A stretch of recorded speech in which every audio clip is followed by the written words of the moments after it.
ನಿಮ್ಮ ಹಳೆಯ ಚಿನ್ನದ ಒಡವೆನ ಅಧಿಕ ಬೆಲೆಗೆ ಮಾರಬೇಕೆ? ಆಟಿಕಾಗೆ ಕಾಲ್ ಮಾಡಿ 8880 ಅಟ್ಟಿಕಾ ಗೋಲ್ಡ್ ಕಂಪನಿ. ಮೇಲುಕೋಟೆ ಯೋಗ ನರಸಿಂಹ ದೇಗುಲದ ಹುಂಡಿ ಕಳ್ಳತನ ಕೇಸ್ಗೆ ಸಂಬಂಧಪಟ್ಟಂತೆ ಮೇಜರ್ ಟ್ವಿಸ್ಟ್ ಸಿಗ್ತಾ ಇದೆಯಂತೆ. ಮೇಲುಕೋಟೆ ದೇವಸ್ಥಾನದ ಹುಂಡಿಗೆ ಕನ್ನ ಹಾಕಿರೋದು ಪಕ್ಕಾ. ಹುಂಡಿಯಲ್ಲಿ ಸಂಗ್ರಹ ಆಗಿರೋ ಹಣದಿಂದಲೇ ಕಳವು ಕೇಸ್ಗೆ ಪುಷ್ಟಿ ಸಿಗ್ತಾ ಇದೆಯಂತೆ.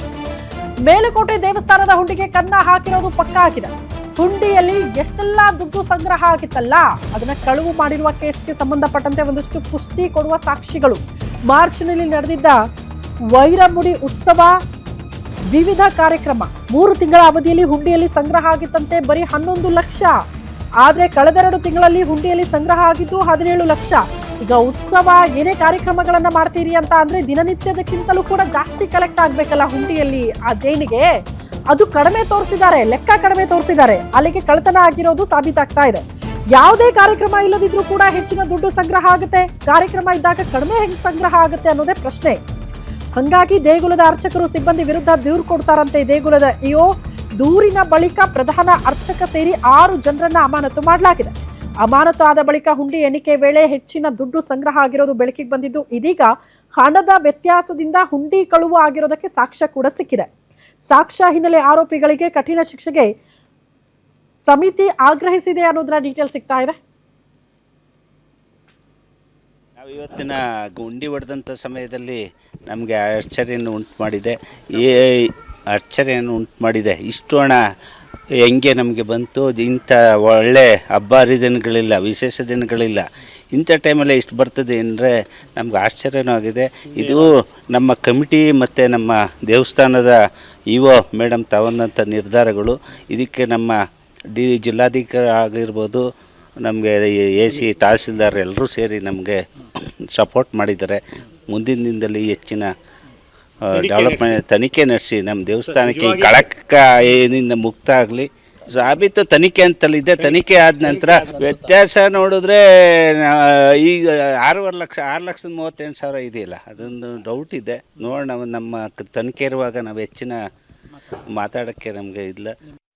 ನಾವು ಈ ಬಗ್ಗೆ ಮತ್ತಷ್ಟು ಡೀಟೇಲ್ಸ್ ಅನ್ನ ಕೊಡ್ತಾ ಹೋಗ್ತಾರೆ ನಮ್ಮ ಪ್ರತಿನಿಧಿ ರಾಘವೇಂದ್ರ ದೂರವಾಣಿ ಸಂಪರ್ಕದಲ್ಲಿದ್ದಾರೆ. ರಾಘವೇಂದ್ರ, ಈಗ ಯಾರು ತಪ್ಪಿತಸ್ಥರಿದ್ದಾರಲ್ಲ ಅವರ ವಿರುದ್ಧ ಅಧಿಕೃತ ದೂರು ದಾಖಲಾಗಿತ್ತು ಅಂತ ಈ ಹಿಂದೆ ಗಮನಿಸಿದ್ವಿ. ಈಗ ಅವರ ವಿರುದ್ಧ ಏನ್ ಕ್ರಮ ಅಂತ?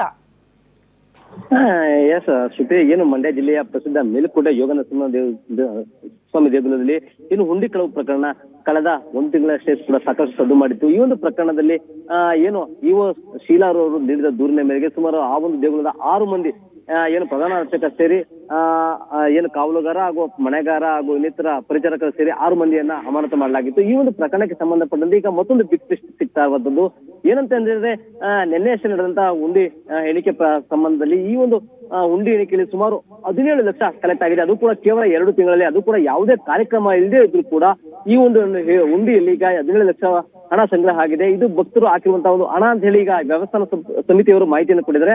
ಆದ್ರೆ ಅದಕ್ಕೂ ಹಿಂದೆ 3 ದಿನಗಳ ಹಿಂದೆ ನಡೆದಂತ ಒಂದು ವೈರಮುಡಿ ಉತ್ಸವ ಇತ್ತು. ವೈರಮುಡಿ ಉತ್ಸವ ಸಂದರ್ಭದಲ್ಲೂ ಕೂಡ ಸಾಕಷ್ಟು ಭಕ್ತರು ಬಂದರು. ಅದ್ರ ಜೊತೆಗೆ ಹಲವು ಅಧಿಕ ಮಾಸ ಸೇರಿ ಹಲವು ಕಾರ್ಯಕ್ರಮಗಳು ಕೂಡ ದೇವಸ್ಥಾನದ ಜರುಗಿದ್ವು. ಆ 3 ತಿಂಗಳ ಹಿಂದೆ ನಡೆದಂತ ಹುಂಡಿ ಎಣಿಕೆಯಲ್ಲಿ ಕೇವಲ 11 ಲಕ್ಷ ಮಾತ್ರ ಕಾಣಿಕೆ ಸಂಗ್ರಹ ಆಗಿತ್ತು. ಜೊತೆಗೆ ಈ ಒಂದು ಹುಂಡಿ ಎಣಿಕೆ 2 ತಿಂಗಳ ಹುಂಡಿ ಎಣಿಕೆಯಲ್ಲಿ ಸುಮಾರು 6 ಲಕ್ಷದಷ್ಟು ವ್ಯತ್ಯಾಸ ಕಂಡು ಬಂದಿರುವಂತದ್ದು ಈಗ ಕಳ್ಳತನಕ್ಕೆ ಮತ್ತೊಂದು ಸ್ಟಾಕ್ ದೊರೆತಂತಾಗಿದೆ. ಜೊತೆಗೆ ಏನು ಹುಂಡಿ ಎಣಿಕೆ ಸಂದರ್ಭದಲ್ಲಿ ಹುಂಡಿಯೊಳಗೆ ಹುಣಸೆ ಹಣ್ಣು ಇರ್ಬೋದು ಅಥವಾ ಮೇಣ ಇರ್ಬೋದು, ಇವೆಲ್ಲವೂ ಕೂಡ ಸಿಕ್ಕಿದೆ ಅನ್ನೋದನ್ನು ಕೂಡ ವ್ಯವಸ್ಥಾಪನಾ ಸಮಿತಿ ಈಗ ಬಹಿರಂಗಗೊಳಿಸಿದೆ. ಅಂದ್ರೆ ಇವರು ಎಲ್ಲೋ ಆ ಒಂದು ದೇಗುಲದ ಅರ್ಚಕ ಸೇರಿದ ಕೆಲ ಏನು ಸಿಬ್ಬಂದಿಗಳು ಇವರೆಲ್ಲರೂ ಕೂಡ ಹುಂಡಿಯಲ್ಲಿದ್ದಂತ ಹಣವನ್ನ ಮೇಣ ಅಥವಾ ಹುಣಸೆಯನ್ನ ಬಳಸಿ ಚಿನ್ನಾಭರಣ ಸೇರಿ ಹಣವನ್ನು ಕೂಡ ಎತ್ತುತ್ತಾ ಇದ್ರು ಅನ್ನೋದು ಕೂಡ ಈಗ ಸಾಕ್ಷಿ ಸಿಕ್ಕಂತಾಗಿದೆ. ಈಗಾಗಲೇ ಕೂಡ ಈ 6 ಜನರ ವಿರುದ್ಧ ಮೇಲುಕೋಟೆ ಪೊಲೀಸ್ ಠಾಣೆಯಲ್ಲಿ ಪ್ರಕರಣ ದಾಖಲಾಗಿ ಅವರು ಕೂಡ ಸದ್ಯಕ್ಕೆ ಅಮಾನತಾಗಿದ್ದಾರೆ.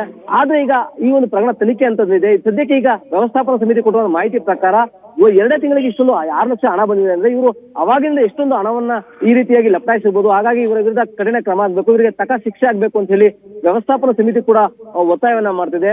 ಈ ಒಂದು ಪ್ರಕರಣದಲ್ಲಿ ಏನು ಈಗ ಸದ್ಯಕ್ಕೆ ಅಮಾನತಾಗಿರುವ 6 ಮಂದಿ ಕೂಡ ದೇಗುಲದಿದ್ದಂತ CCTV ಇರ್ಬೋದು ಅಥವಾ ಇನ್ನಿತರ ಏನು ಸೆಕ್ಯೂರಿಟಿ ಪರ್ಪಸ್ ಹಾಕಿದ್ರೆ ಎಲ್ಲವನ್ನೂ ಕೂಡ ತಿರುಚಿ ಅಲ್ಲಿದ್ದಂತ ಹಣವನ್ನ ಹೊಡೆಯುವಂತ ಕೆಲಸವನ್ನ ಮಾಡ್ತಿದ್ರು ಅನ್ನೋ ಆರೋಪವನ್ನು ಕೂಡ ಈಗ ತನಿಖೆ ಅಂತಂದಿದೆ. ಜೊತೆಗೆ ಈಗ ಹುಂಡಿ ಎಣಿಕೆಯಲ್ಲೂ ಕೂಡ ಸಾಕಷ್ಟು ಹಣದ ವ್ಯತ್ಯಾಸ, ಲಕ್ಷಾಂತರ ಹಣದ ವ್ಯತ್ಯಾಸ ಇರೋದು ಕೂಡ ಈ ಒಂದು ಕಳ್ಳತನ ಪ್ರಕರಣಕ್ಕೆ ಸಾಕ್ಷಿ ಸಿಕ್ಕಂತಾಗಿದ್ದು, ಇದೀಗ ಈ ಒಂದು ಪ್ರಕರಣದಲ್ಲಿರುವಂತಹ ಆರೋಪಿಗಳಿಗೆ ಇನ್ನಷ್ಟು ಕಠಿಣ ಶಿಕ್ಷೆ ಆಗ್ಬೇಕು ಅಂತ ಹೇಳಿ ಈಗ ವ್ಯವಸ್ಥಾಪನಾ ಸಮಿತಿ ಸೇರಿ ಸಾರ್ವಜನಿಕರು ಕೂಡ ಒತ್ತಾಯವನ್ನ ಮಾಡ್ತಿರುವಂತದ್ದು ಸ್ತುತಿ. ಓಕೆ, ಧನ್ಯವಾದಗಳು ತಮ್ಮೆಲ್ಲ ಮಾಹಿತಿಗೆ.